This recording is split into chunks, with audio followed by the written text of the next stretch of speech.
I'm standing beside this beautiful oak tree that has some vines attached to it. I suspect you've got trees on your property with the same problem. One of them has an invasive vine attached to it, the other has a native vine.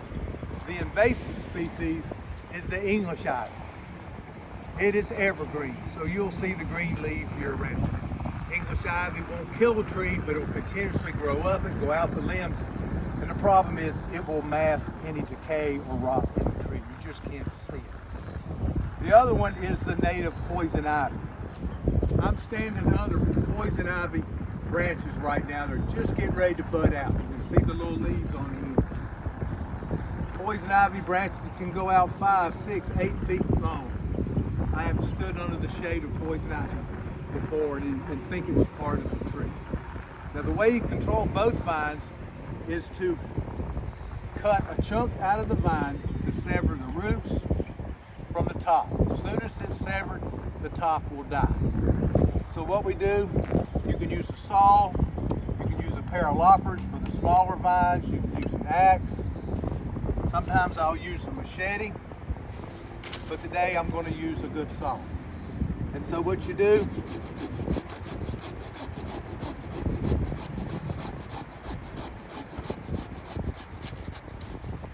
is just cut a chunk out.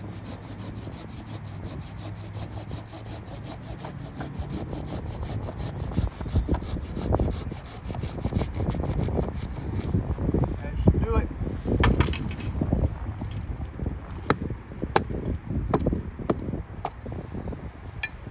that's all I have to do. Now this will die. Everything above will die. This, of course, is still alive because it's connected to the roots. So to take care of that, I will use a herbicide that contains triclopyr or glyphosate, which is also known as Roundup. This particular product, Crossbow, does very well, as does Roundup. You just pour a tablespoon of undiluted product onto the cut surface here. Just pour it on there. That's all you have to do. It's absorbed systemically into the roots and it kills a majority of that. If any of it comes back, you can use a foliar spray. You can mix this so many ounces, whatever the label says, to a gallon of water and spray the foliage if it comes back.